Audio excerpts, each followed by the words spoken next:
He is. Uh, he is also a very voracious reader of so many books. He has read so many books, and he has translated nearly 60 plus English books to Telugu since the last 10 years. And sir, he's also been in PSSM from uh, actually 1995. His journey starts with as soon as he met Patri sir.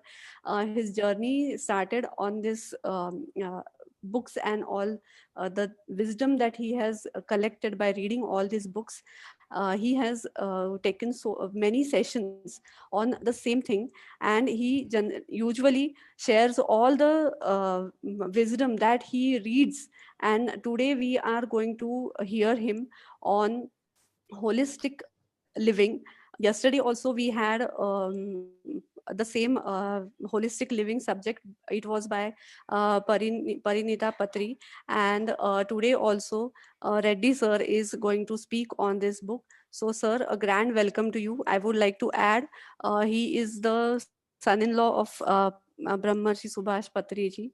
So sir, please welcome, and you are most welcome, and please I request you to start your session. Thank you so much, sir. Thank you, madam. Thank you. Okay. So, hi and hello. So, I am Srinivas. Presently, I'm from Hyderabad. So, actually, I am not the founder of Swadhyay Yoga. Patriji, he really conceptualized he coined that word. Swadhyay Yoga, and he's the actual founder of Swadhyay Yoga. So his intention was like in the year 2006 or nine, I think. He coined that word. Initially, he told me to take classes on the banner of Jnana Yoga, but over time he emphasized, like, he changed that Jnana Yoga to Swadhyaya Yoga. So he prepared a very beautiful pamphlet for me to take classes on the Swadhyaya Yoga. So I started taking classes on the banner of Swadhyaya Yoga, initially to promote Tarkam Seradian's literature. But parallelly, I was like, there are so many great spiritual authors and spiritual scientists throughout the world. Uh, we can't really count, like, because there are so many individuals, there are so many organizations where every individual has so much to learn from everybody that is there. So in my journey, along with all masters, like reading Celestial James Whitfield, Celestial Prophecy, or Neil Donald Walsh, or Osho Rajneesh, Tarkam Saradarian, seeing my entire 25 years of reading time, uh, I really don't know how I could read all this. Like, even now, from day one, I read everything, like written by Dr. Deepak Chopra also, starting from Ageless Body, Timeless Mind to still awaiting. There is a special book is going to be released on this month, 22nd of this month. A title on Total Meditation by Deepak Chopra is going to be released on this month, 22nd. So I'm even eagerly waiting to read that version from him. Uh, and I read all the books, whatever he wrote. I have been a curious reader or a follower of Deepak Chopra also. So, out of all his books, which really touched my journey or learned so many things, one of the most important contribution by Deepak Chopra, especially to me, which I always was, like, relating to that book. Uh, that book is the Book of Secrets. The Book of Secrets by Deepak Chopra, unlocking the hidden dimensions of your life. So this book is like a embodiment of 15 principles, where he distilled everything, all a crystalline distillation of insights and wisdom accumulated over the lifetime of a one of a great spiritual thinker. uh, there are absolutely 15 things which Deepak Chopra presented in this book, the Book of Secrets, Unlocking the Hidden Dimensions of Your Life. It's a really a fantastic book with beautiful 15 insights. And I decided to discuss this book with all the masters today. So my pick of the day will be like Book of Secrets, Unlocking the Hidden Dimensions, Hidden Dimensions of Your Life by Deepak Chopra. Is such an practical, very insightful book. So hope these 15 things will be discussing today. The 15 principles which are the part of the book. Uh, let's start the session. Uh,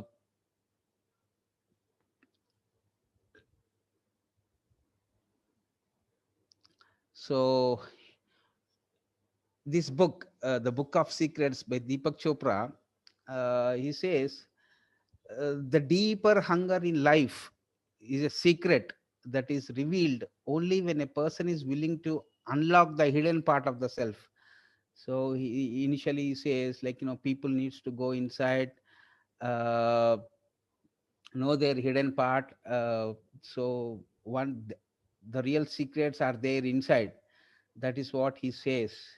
Finding the hidden dimensions in yourself is the only way to fulfill the deepest hunger. So people are already started looking inside through meditation, or whatever way people call it as. They can call it as on any name, but going inside is a real uh, possibility, where people can know there are so many things inside, and how to know the hidden things, and understand our lives more authentically and practically. So this book is about that. So the first principle, or the first secret he shares is the mystery of life is real. uh, Always the mystery is, try to solve the mystery of life externally, but that will never give any kind of solution. So the mystery of life is real, so people have to understand a certain things to resolve that mystery. If anything which is puzzling you, anything which is mysterious to you, all those mysteries are real. So to really solve those mysteries or unlock those mysteries, as everybody knows, like, every time we go out from our respective homes, we lock it and go, and we never give that lock to everybody. If you give that lock to everybody, anyone can come into your home. So people should know, like, how really we need to unlock and go inside and resolve the mysteries which we think that they are real. All mysteries, people should know that every mystery can be resolved once people can go inside. So in this first chapter, he gives like totally of 10 points, like, in the mystery of life is real, the wisdom you are already living. The first point is, you have a higher purpose. This is what every individual should understand. People should not always see the external purpose and miss the entire life. So the first point, to understand the mystery of life is real, we need to take up a point called, we have a higher purpose to be connected with. And the second thing is, you are in communion with the whole of life. So why people can't resolve their mysteries of life is because they always do the partial communication with some part of life, and they leave the other parts which people are generally unaware of. So the third point is, your awareness is always open to change from moment to moment. It senses everything in your environment. So the point is, you want to resolve the mystery of life, taking into consideration if it is real, then we need to think of the awareness state one has in his life. and these 4, 5, 6, 7 points you can go through. So all these things will help you to resolve a mystery called life, which is real. So this is the first secret. Deepak Chopra ji, he discusses the first secret is mystery of life is can be resolved if you think it is real and if you can really understand these things. The first secret is to let your body's wisdom point the way. So the mystery, the real mystery of life is there in your physical body. And if at all you can really understand, the first secret is to how much you really understand your body, how much you can feel the body, how much you can sense the body, and how you talk to your body and how the body speaks to you. So this is what people should really cultivate and tame to really know the secrets of one's life. So every secret in this book goes to the existence of an invisible intelligence that operates beneath the visible surface of life.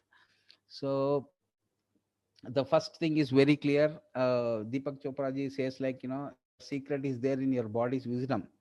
So body speaks. You should know the language of the body, what it wants to tell to you. Then some mysteries regarding your life can be really resolved. So people, so start making friendship with your body. um, Become familiar with your body, so that the body, the language, body language, or the what it speaks to you, what it wants to tell you in any given moment of life, you will be in a position to hear it and really overcome the mystery of any mystery by talking to your body properly. So that is the first secret Deepak Chopra has discussed in this book. And the secret 2 is fantastic. When I read this book in the year 2004 or 2003, I really couldn't make out, like, he says the secret 2 is, like, the world is in you. Such an authentic secret, where through reading this book, I really, whenever I get confused or whenever I get carried away with external things, I just remind this single statement written in this book: the world is in you. Because we, every individual in their particular lifetime, we are so much conditioned by the saying that we are in the world. That is how we are conditioned. And it is so difficult to really decondition that one aspect which we really unconsciously or mechanically believe it, that what entire school system, entire parenting, entire society conditions every individual on this planet earth believes that we are in the world.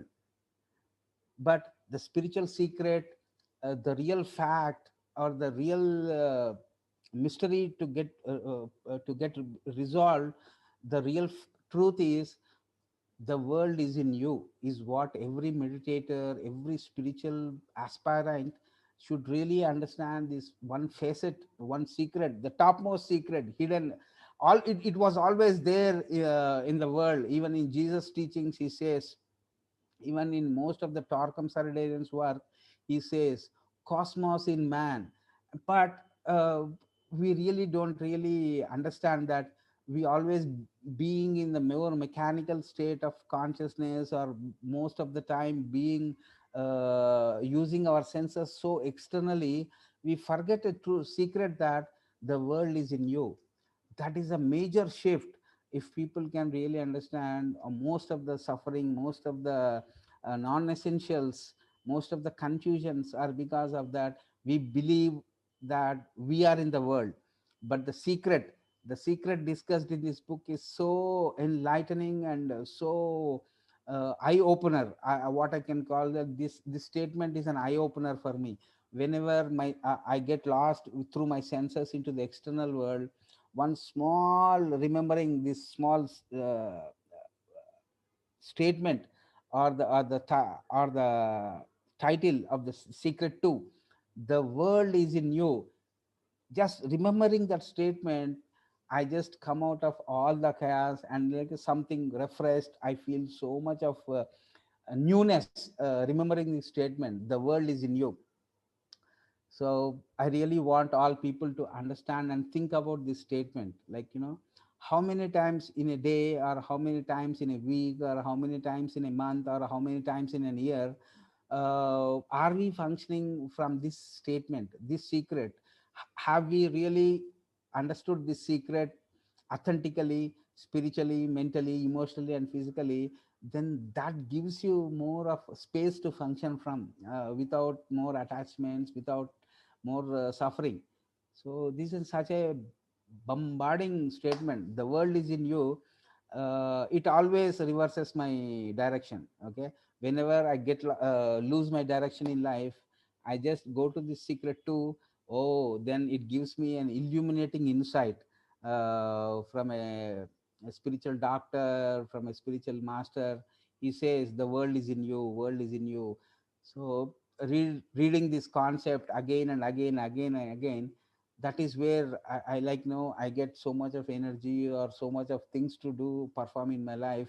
Because we are not in the world, the world is in you, is what the real starting point of meditation and spirituality is. That is what we forget now and then. We slowly, while even functioning in spiritual organizations, we believe that we are the center of the organization. That is where the entire problem starts. And all problems cannot be resolved because people don't want to resolve the mystery. So the secret, if all people started really understanding, comprehending these 15 insights given by Dr. Deepak Chopra, it just uplifts your consciousness, it uplifts your life, it uplifts the way you work with others, and you can see a dramatic changes in your life, once you can really understand these 15 secrets he discussed, which that wisdom was from his total worth. He's an 35 40 years experience in mind body medicine. He is a meditator who learned meditation from Maharishi Yogi, and he has literally has written 85 books throughout his lifetime. And he's basically from India.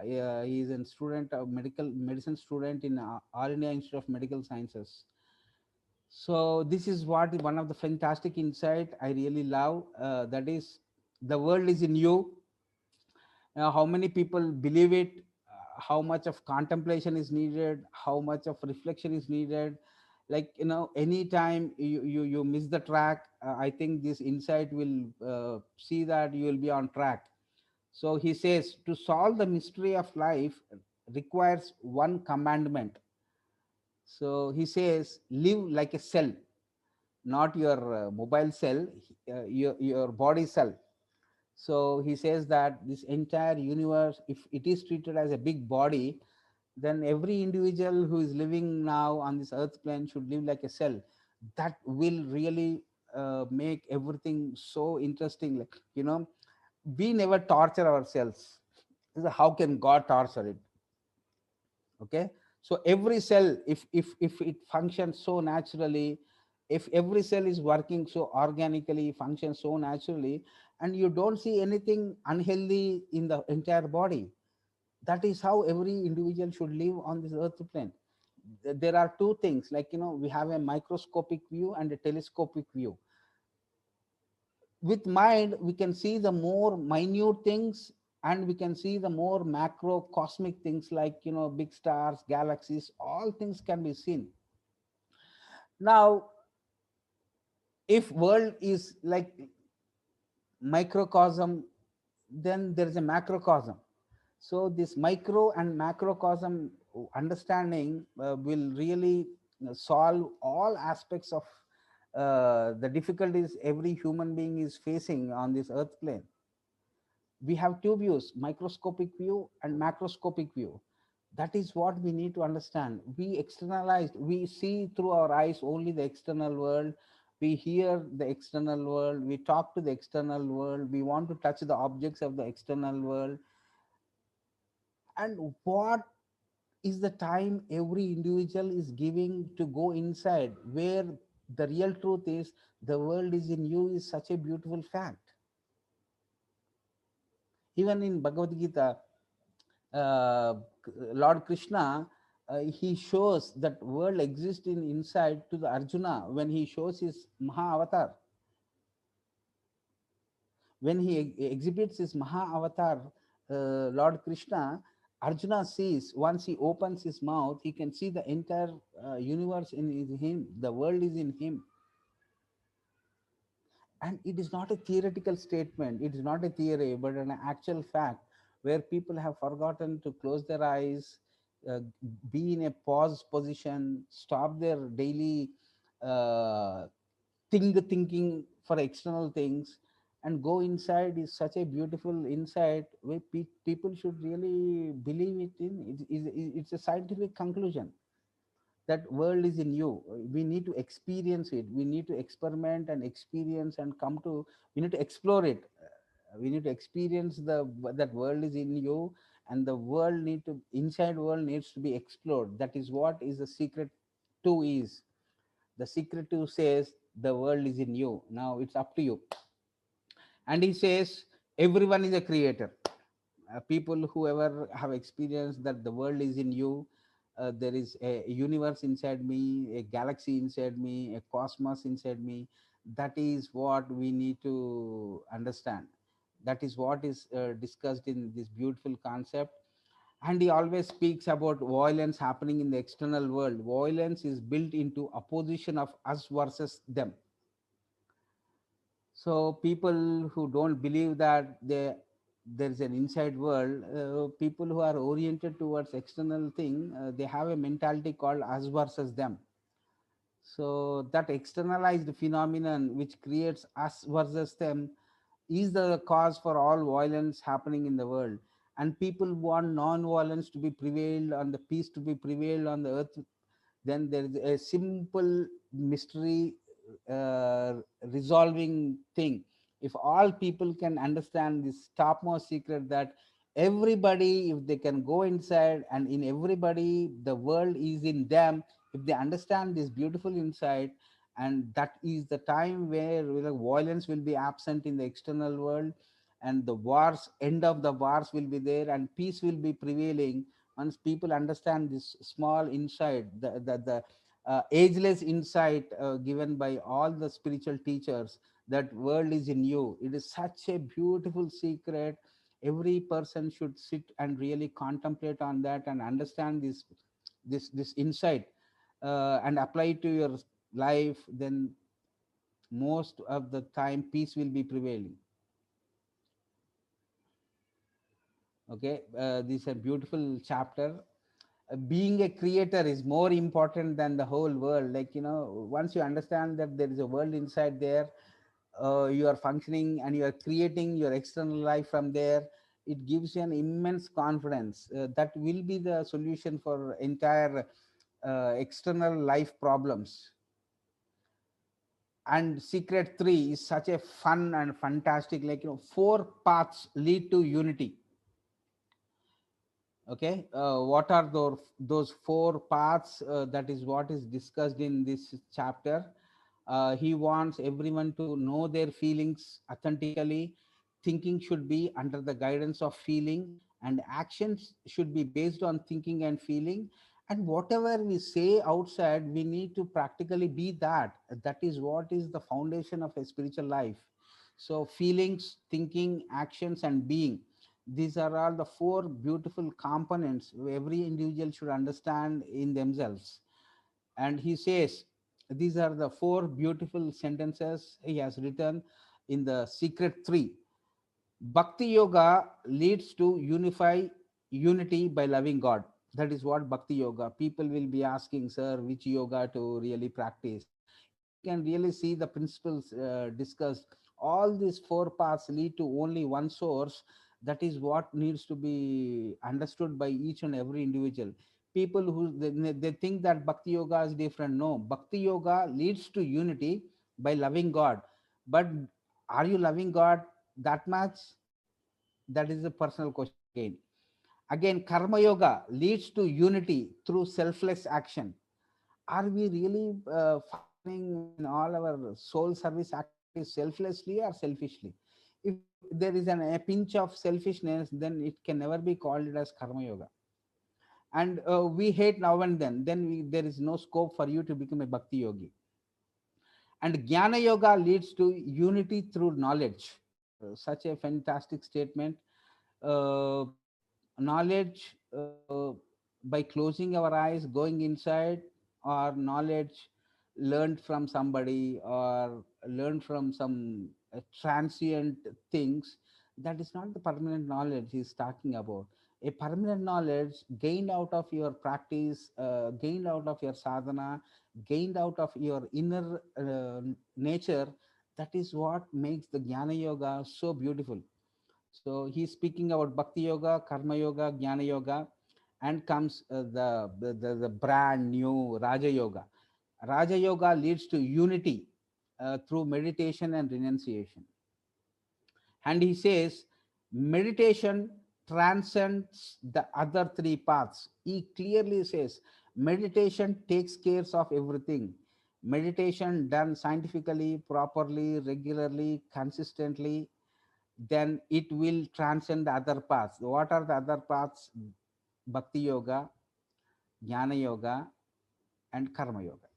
See, it is such a beautiful clarity by reading this book. Unity is secretly present in every moment of daily life. So we need to touch that every moment of life by understanding the third secret. The third secret, as it says, what is the third secret? Four paths lead to unity. What are the four paths? One is Bhakti Yogamu, one is Karma Yogamu, third is Jnana Yogamu, and fourth is Raja Yogamu. So any yoga, like, are you unified inside is the bottom line. Are you functioning as a unit? Are you functioning as an integrated thing? That is what everybody should look into. Then our real life starts, like, a more integrated being can do a better efficient work. That is what is the secret 3 is all about. So first secret says mystery is always there and the mystery is real. And the second secret says that world is in you. And the third secret says there are four paths which can make you one. So these beautiful explanations, or beautiful uh, wisdom part in this book, these 15 insights, if at all you can remember today after this class, I think this book will have done its own purpose. So secret 4, find again, this is an, like, eye opener. Secret 4, you can see, like, I'm sharing it. Secret 4, what you seek you already are. It means, like, what do you seek? If you want to know mathematics, I don't think you will go to a geography teacher. Okay, people who want to seek the real life meaning, people who want to really understand the real uh, inner faculties, I don't find like people will go to math teacher or geography teacher. What you seek you already are, like, you are talking about meditation, you want to seek meditation, then that interest is already there inside you. You need to just execute it. You go to a meditation teacher, then you'll find it.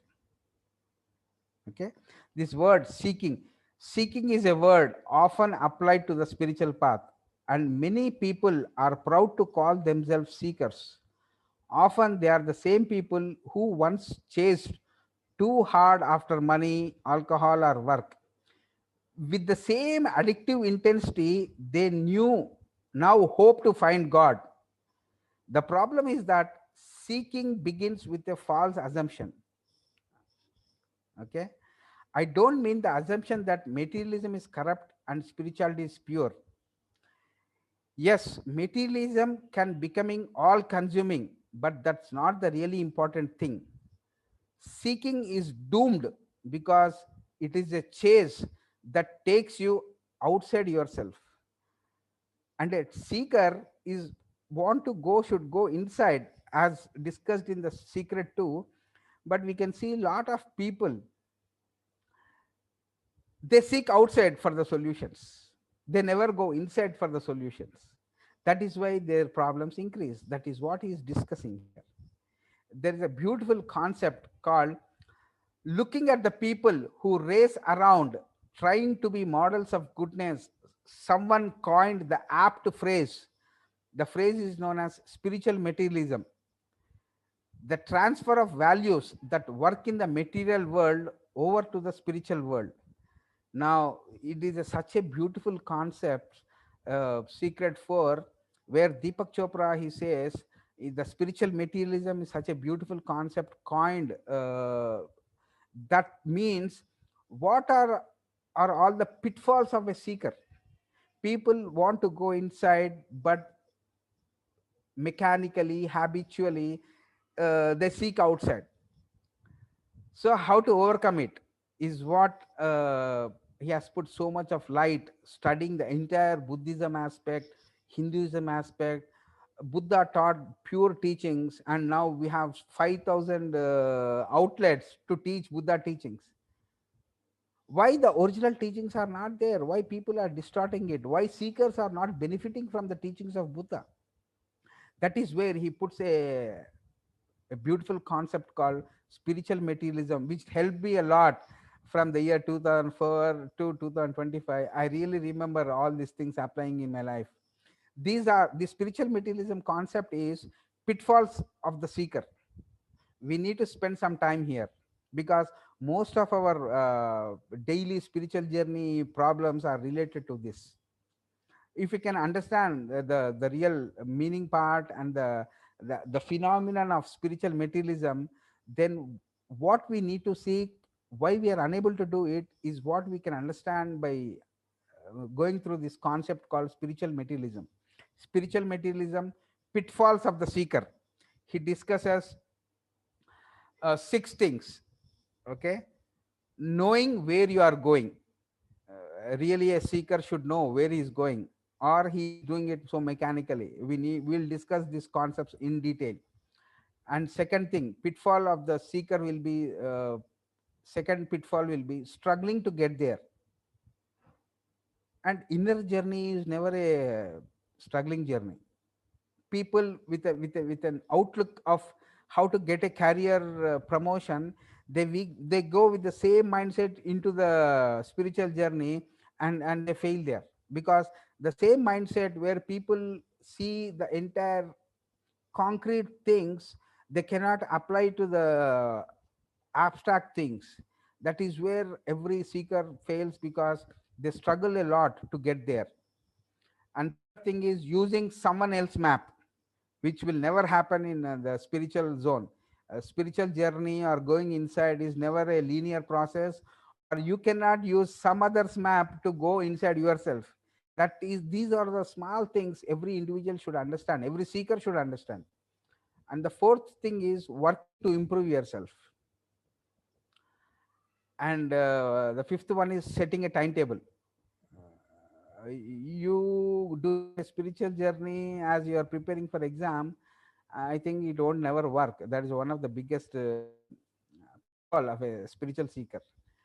And the last thing, which is a fantastic thing, where I can see a lot of people uh, is all seekers, like they'll be waiting for a miracle. Like somebody will come, will really solve my problems. Somebody comes, they'll execute a miracle to me so that I'll become that, these. So people will be longing for a miracle. These six things are the pitfalls of the seeker from the age time period, age long problems for all people who are trying to seek some wisdom. They fall into these pitfalls. That is why he cautions them, like, spiritual materialism is such a fantastic concept. There's no better way to be genuine seeker than to avoid these pitfalls. That is how he is resolving the secret, how we need to be a better seeker, efficient seeker without any pitfalls. So see, you can see I'm sharing you with all the things. Don't struggle to get there. First thing is, don't know where you are going.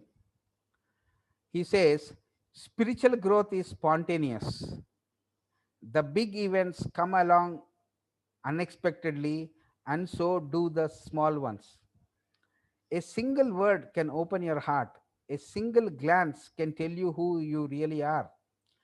Awakening does not happen according to the plan.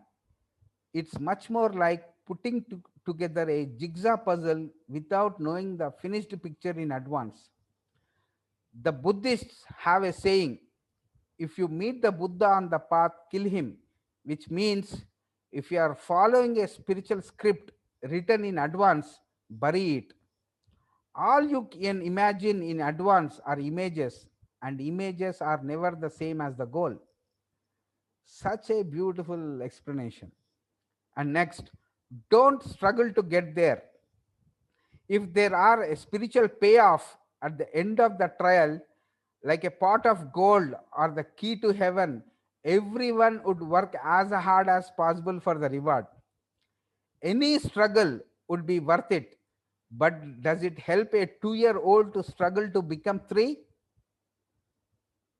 No, because the process of child development unfolds from within. You don't need a paycheck, you turn into a new person. The same is true for spiritual unfolding. It happens just as naturally as childhood development, but on the plane of awareness rather than in realm of psychology. Wow. And the third thing is, don't follow someone else's map. There was a time when I was certain that deep meditation, using one specific mantra for the rest of my life, was the key to reaching enlightenment. I was following a map laid down thousands of years ago by venerable sages who belong to India's greatest spiritual tradition. But caution is always required. If you follow someone else's map, you could be training yourself in a fixed way of thinking. Fixed ways, even those developed to spirit, are not as same as being free. You should glean teachings from all directions, keeping true to those that bring progress, yet remain open to changes in yourself. Wow. These things have really helped me in my this 25 years of journey. And the next one, don't make this a self improvement project. Self improvement is real. People get stuck in bad places that they can learn to get out of. Depression, loneliness, and insecurity are tangible experiences that can be improved. But if you seek to reach God or enlightenment because you want to stop being depressed or anxious, if you want to greater self esteem or less loneliness, your search may never end. This area of understanding is not cut and dried. Some people feel tremendous self improved as their awareness expands, but it takes a strong sense of self to confront the obstacles and challenges that lie on the path. If you feel weak or fragile, you may feel weaker and more fragile when you confront the shadow energies within. Expanded awareness comes at a price. You have to give up your limitations. For anyone who feels victimized, that limitation is often so stubborn that spiritual progress becomes very slow. So, what he means to say is make it more practical in your life, being grounded. And the next thing is, don't set yourself a timetable. I have met countless people who gave us an spirituality because they did not reach their goals fast enough. I gave it 10 years. What can I do? Life is only so long. I'm moving on. More likely, they devoted just 1 year or a month to being on the path, and then the weekend warriors fell away, discouraged by lack of results. So, for meditation, for book reading, for doing Sajjana Sangatyamu, this is what I could see. People come with emotional excitement. After 2 days, their excitement is gone. After 2 months, their excitement is gone. After 1 year, their excitement is gone. That is why staying in a spiritual path for an amount of 30 years, 40 years, he will prove you, the future will prove you that you are a spiritual seeker or you are just emotionally got excited.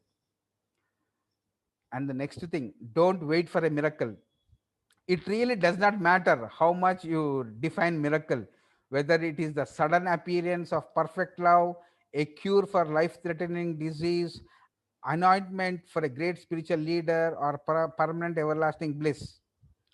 A miracle is letting God do all the work. It separates the spiritual, supernatural world from this world with the expectation that one day the spiritual, supernatural world will notice you. Since there is only one reality, your task is to break through boundaries of division and separation. Watching and waiting for a miracle keeps the boundaries up. You are ever at a remove from God, connected to Him by wishful thinking. So please think about this statement also. These are the things which will stop you from falling into uh, distracting your seeking ship. Okay, so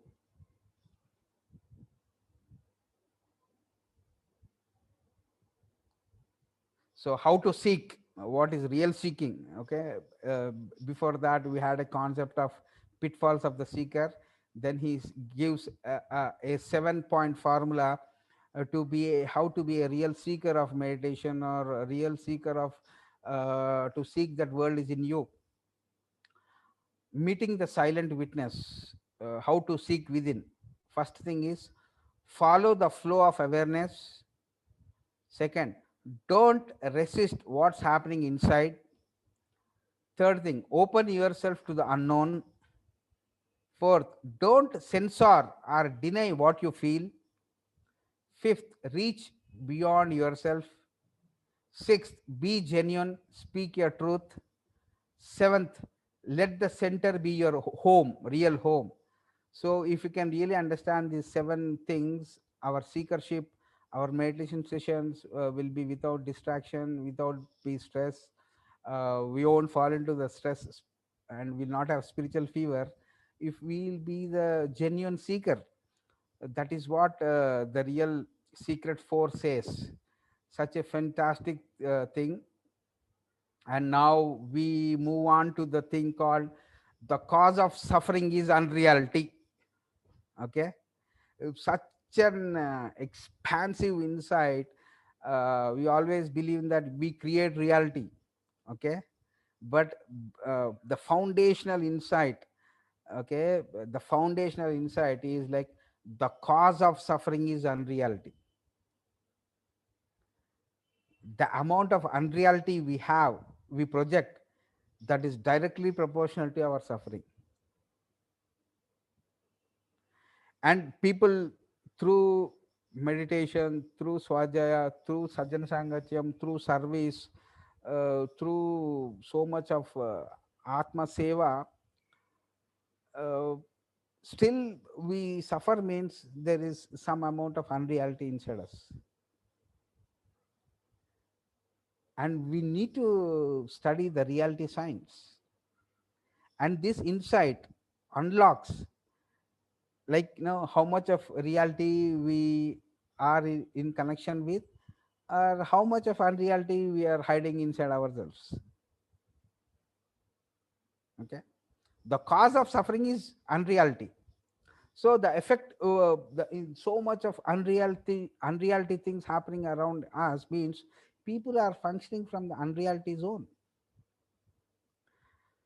And people go inside, if they do meditation, if they really understand their all these insights revealed to them through so much of beautiful wisdom from such authors, and connected with the source, then we need to, if people are connected to reality, then there should be no suffering.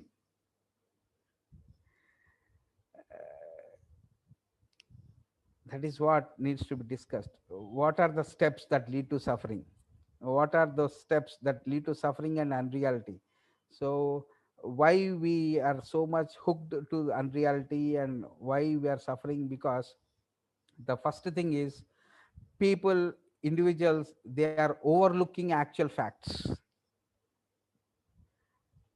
People never see what is happening. People overlook what will happen after 1 year, which stock will get me money, okay, which area real estate will get me more money. People are bound to think like that because they overlook the actual facts.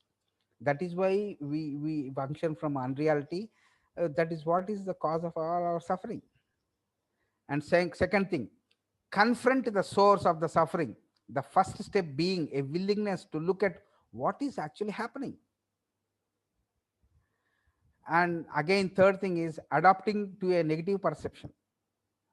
These are all the things leads us to suffering, is so much discussed in this chapter. And he says reality is perception. Reality is whatever you identify with. Okay. And comparing yourself to others is such a big thing. That is what leads us to so much of suffering.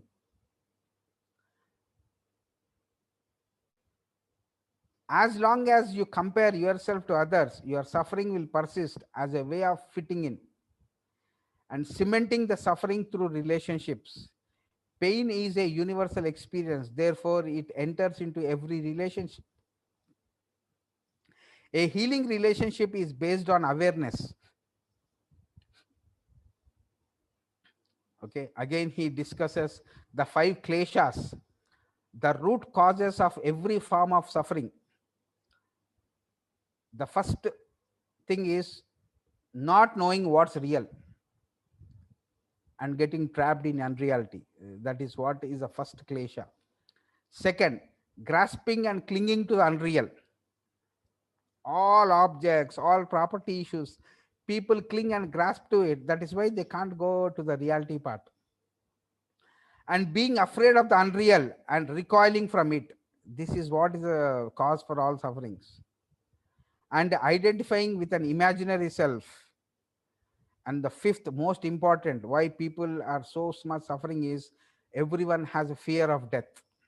These five kleshas, if people can really understand, they can have a clarity, not confusion, to what to seek, how to seek, when to seek, why to seek. So the fifth insight is such a beautiful insight. Hope you enjoyed it and you go through these things, because uh, I have more things to speak. I'll go a bit faster. The sixth secret is freedom tames the mind. Okay, such an bombarding insight. Freedom tames the mind. Love your mind. Deepak Chopra says, love your mind. And I have seen so many people, they think that mind is their enemy. Okay, through meditation, through understanding why this book is so beautiful with so much practical insights, is this and one of the important thing. Every person wants freedom, and we have so much of slavery mind, slavery based emotions, slavery habits, slavery way of behavior. And people want to taste freedom, then understand this concept called freedom tames the mind. Okay. This is the sixth secret. Beautiful things explained in this chapter, this insight. And slowly you can see on the screen what I could share. And the seventh insight is such a bombarding, because all people say, sir, our past lives important, our future lives important. What I could say about past lives and future self, future progressions is, there should be an understanding for a spiritual aspirant that every life is spiritual. A baby soul lifetimes are as spiritual as a young soul lifetimes. A baby soul lifetimes, young soul lifetimes are as spiritual as a mature soul lifetime. And all these lifetimes are as spiritual as a old soul lifetimes. And all these lifetimes are as spiritual as the transcendental soul lifetimes. And people get so confused, like, I was spiritual, now I am materialistic, can I become spiritual? No, the entire lifetimes, if people understand reincarnation concept, please sit with this concept, secret 7, discussed by Deepak Chopra. It really gave us so much of pure light into my life, because he says every life is spiritual.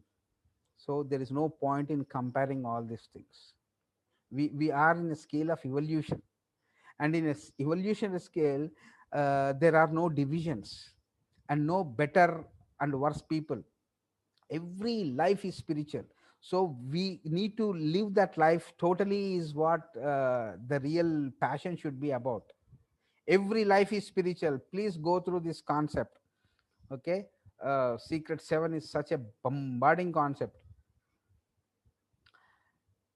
He discussed so many things, and one more fantastic thing which really helped me in throughout my journey was, I was sitting with this secret for most of the time, because so many issues come to your personal life. You want to meditate, you want to study, you want to do some service, but some problem arises because not having understanding about this beautiful insight. This eighth insight says that evil is not your enemy. If you understand this insight, 60% of your time is saved in your spiritual journey. Only through the teachings of this Deepak Chopra, Jesus Christ teachings, I could understand this concept that evil is not your enemy. So many problems, so many people come into your life, they create so many issues, and you started reacting towards them, and you fall trapped to that. If we want to really go with our inner journey authentically, this thing should be understood basically, that evil is not your enemy. Nothing is enemy, which anything which stops your journey is not your enemy. Evil is not your enemy. You should know how to surf it. So this is one more important insight everyone should really understand, because that interests more people. Okay. What is shadow? Okay, all these things. uh, Now secret 10,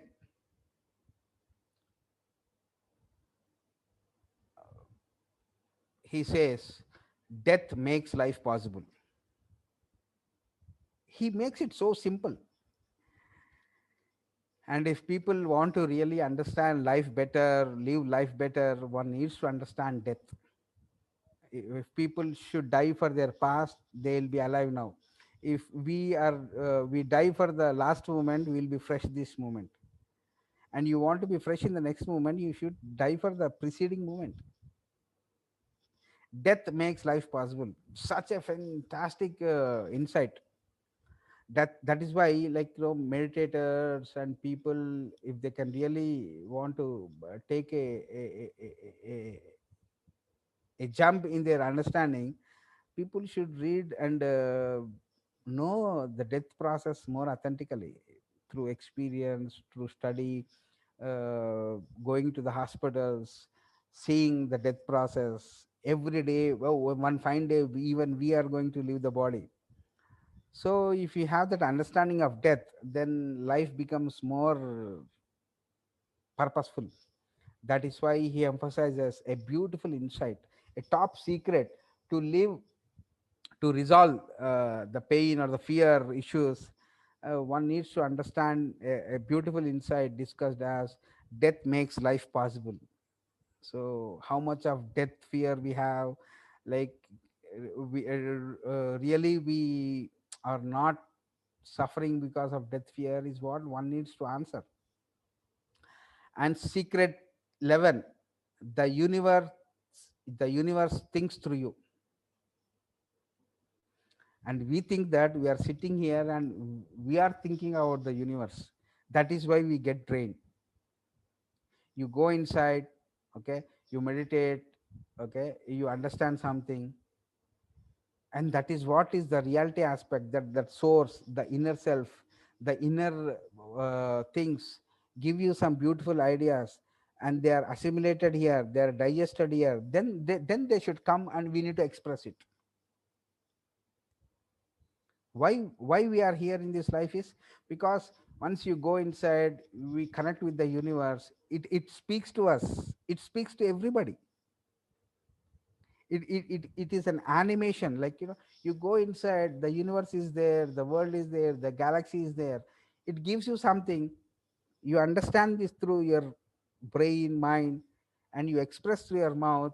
And we need to understand that the universe thinks through you. That is what you need to do in one lifetime. We are not here to think about the universe. The universe thinks through you, is what is an like a big shift in one's spiritual journey, if they understand that insight more properly.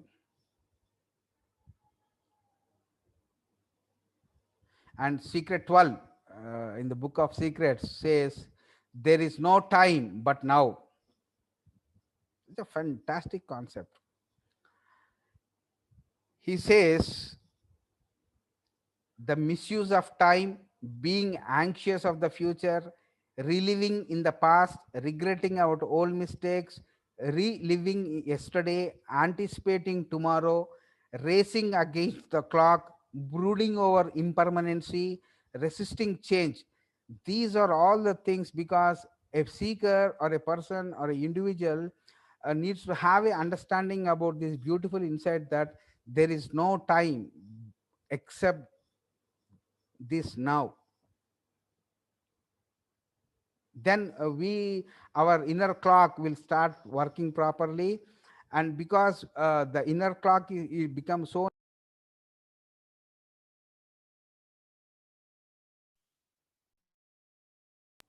okay, that is the 12th thing. Okay. And the 13th insight in book of secrets says, you are truly free when you are not a person. Okay. Understand this insight. You can be really free if you are a soul. You are truly free if you are not a person, if you are not a personality.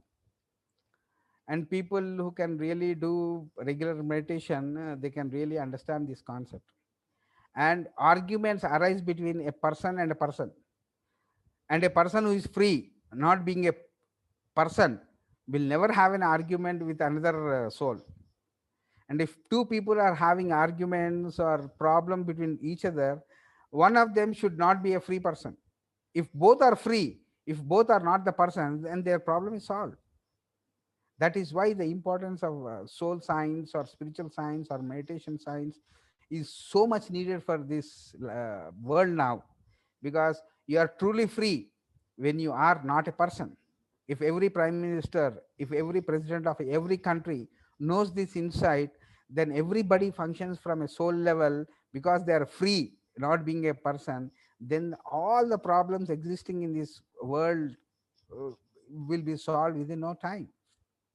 They need to sit and understand this beautiful insight.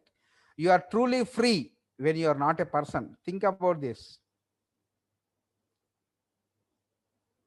And the 14th insight says, the meaning of life is everything. The meaning of life is everything. Everything is just another way to embrace the infinite range of possibilities. Understanding changes the whole picture of reality. So, when you become nothing, you come to know everything. Now, what those everything is laid down in this beautiful book called Book of Secrets by Deepak Chopra, as 15 insights or revelations. 15th secret says, everything is pure essence, everything is pure consciousness. And that is what every spiritual aspirant should understand. So these are the things. Okay. uh, then finally, with all these 15 insights, what Deepak Chopra says is, you will come to know, who am I, where did I come from, why am I here, you'll get answers for these three questions. These three questions are like an eternal questions. And with awareness we can say, who am I? The answer will be, you are the totality of the universe acting through a human nervous system. That is the answer. And where did I come from? You came from a source that was never born and will never die. That is the source. And why am I here? To create the world in every moment. That is why you are here. These are the answers for these eternal questions. Deepak Chopra ji answered in a beautiful way in this book, the Book of Secrets. And that is how our hidden dimensions will be revealed, and all secrets will be, all mysteries will be understood by every person. And your perception increases, your perspective increases with so much of experience of these insights. And through regular meditation, our life will be okay, the answer for all secrets which are there in this nature. That is why I advise every person who is there attending this thing to reread this Book of Secrets by Deepak Chopra. It is such an fantastic 15 principles book, which I have read 15 years back. Even till today, I just go through this book, all these 15 insights whenever needed. These things, practically, these insights written by the spiritual scientists throughout this world, this is what is making my spiritual journey a bit more easy, much smoother. And it gives every individual a lot of contentment. Okay, because these are reality based insights. So I'm so happy that, like, today I had an opportunity, because uh, introducing these 15 insights from this book, uh, opportunity given by uh, this group. I tried my level best to introduce these 15 insights, and I'm happy that now more people are attending and knowing these insights, uh, and live your life in a better way. Okay, more, and know the answers for all your questions. And please go through these 15 insights again and again. Thank you for this session, and I think we'll continue with some meditation or question answer sessions. We'll continue. Okay, we'll continue with that. Or you want to meditate, we can now meditate for 20 minutes, so that all these things we can really properly digest whatever you have listened up to now, all these 15 insights from Book of Secrets. I think if someone plays some beautiful music, we'll try to meditate. Yeah, sure, sir. I'll play some soft music. Will Yeah. Will you be talking in between? Will you be guiding?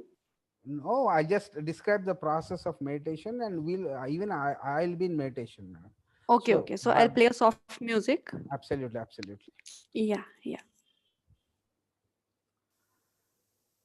So be relaxed, okay? Be aligned, be more integrated. Okay, be relaxed wherever you're sitting. Just clasp your hands. Uh, Please remove your specs if you're wearing anything. So observe your natural breath, how we intake inhalations, how we exhale. This process needs to be felt. We need to feel our breath, not think about our breath. Like, just see how naturally we are taking the breath in, and it is touching the entire inner body, and how the breath is going out. Feel that. Okay, don't sit and think about what is breath doing. No, stop that thinking and be start feeling. Then you will better meditate in a better way. So close your eyes, clasp your hands, be relaxed, start observing your breath. Sir, Inhale. is the volume okay? Music volume? Thank you, sir.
Last 1 minute.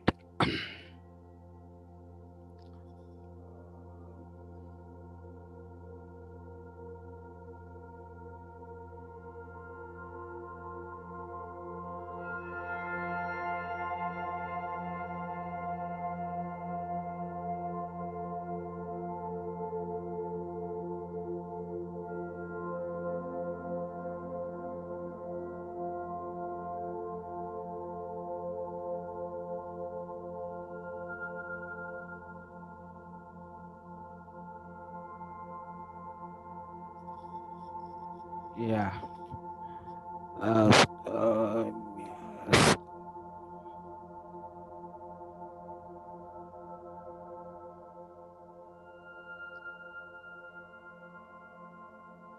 Yes. Yeah. Yeah. Slowly open your eyes and be with yourself for 30 seconds.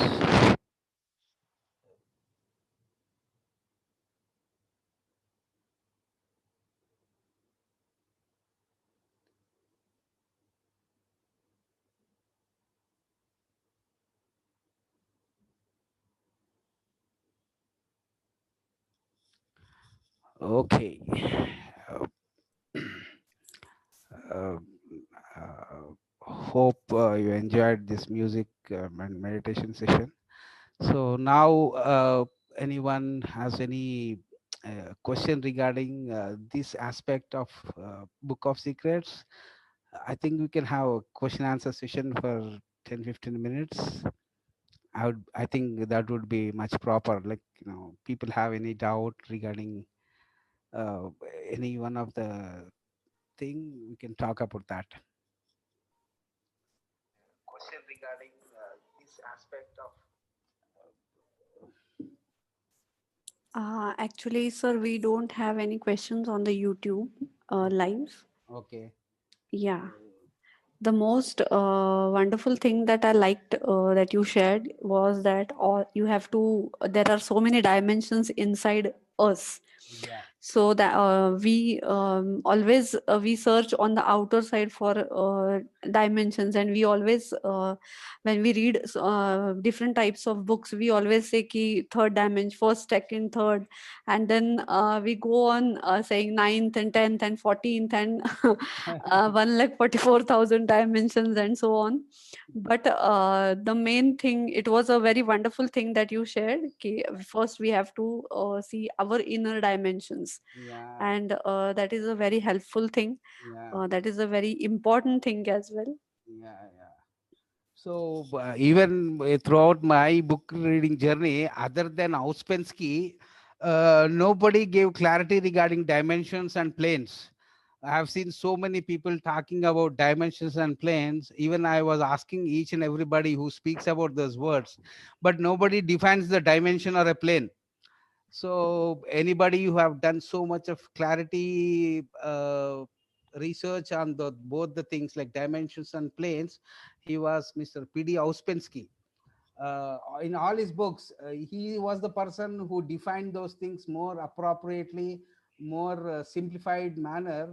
It was P.D. Ouspensky, and most of the people speak about dimensions and planes without really having any uh, practical experience over that. So all dimensions, all planes are nothing else but they are the frequency spectrum. So those things we can't use it inappropriately, is one needs to know. So what is a dimension, what is a plane, how many dimensions we have inside us, is what it makes a real journey different. Without knowing the proper definitions of the words, that is one of the most confusing thing. People use more loaded words. So like I prefer, like, even every word what we use, at least we should have the best definition to be understood. That is a path, a real path, because we can't use words mechanically and say that we are doing soul service. Like, if you want to do a soul service, first you should know the meaning part of it. Meditation, the primary objective of meditation is like it should give meaning to life, it should add meaning to life, it should not make things more vague. So once we are talking about meditation or realities or doing service, we need to have that preparedness by defining the terms what we use. And I thought I learned about these dimensions and planes from P.D. Ouspensky, a tertium organum book. He wrote everything regarding what are dimensions, what is the entire inner constitution of a human being, is what even Deepak Chopra speaks about, like all emotions, intuitions, physical aspects, awareness aspects, and what are the higher self aspects. All these things are on the energy scale, or on the consciousness scale, or on the frequency scale. So every culture, every author, depending on their background, they use those particular terminology to define their uh, wisdom. Yeah, exactly, sir. Thank you so much for a wonderful session and wonderful explanation. Yeah, I have not read Deepak Chopra, but I have seen some of his videos, and they are just simply awesome. yeah, And it is a practical knowledge about the simple way of living the life, and how you can just transform your life in small, with inculcating small things, and yeah, yeah, yeah, implementing them in your day to day course and everything. absolutely. So and he is a world renowned master as well, so Yeah, yeah, he yeah. has wonderfully written some of the Best books. yeah, wonderful books he has written.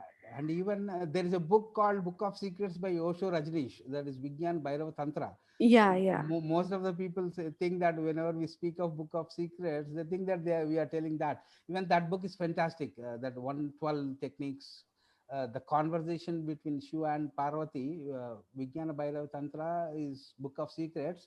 But this is like, fresh perspective. I enjoyed this Book of Secrets by Deepak Chopra, because he's a hub. Deepak Chopra, why I read Deepak Chopra? Because he's a hub for all the people, and he is in contact with all the masters. Everyone sends their literature to Deepak Chopra for a review. So he knows what's happening throughout the spiritual domain, and he makes it so simple and so practical, and upgraded version of every concept. That is why I read him. I read his articles. I just follow him through his website or through books. Uh, Yes, so thank you so much. Thank you so much, sir, for this wonderful book sharing. yeah, I really feel that our viewers would have enjoyed this session as well. yeah, And this will be more and more viewed. Those who won't be have those who have not been able to see just now, as the videos will be uploaded afterwards, also they would be surely able to have the access to all these wisdom that you have shared. And as you have shared the ppts as well, so that becomes more of a easy for us to understand and to read and listen to you as well. So absolutely. thank you so much for coming here on this platform. Thank you, thank Thank you to all the Swadhyay Yoga team. you. And thank you, sir. Tomorrow also we are meeting 6 p.m. Sharp. So please tune in, everyone. Himangi Belsare from Pune signing off. Thank you so much. Thank you, thank you. Thanks.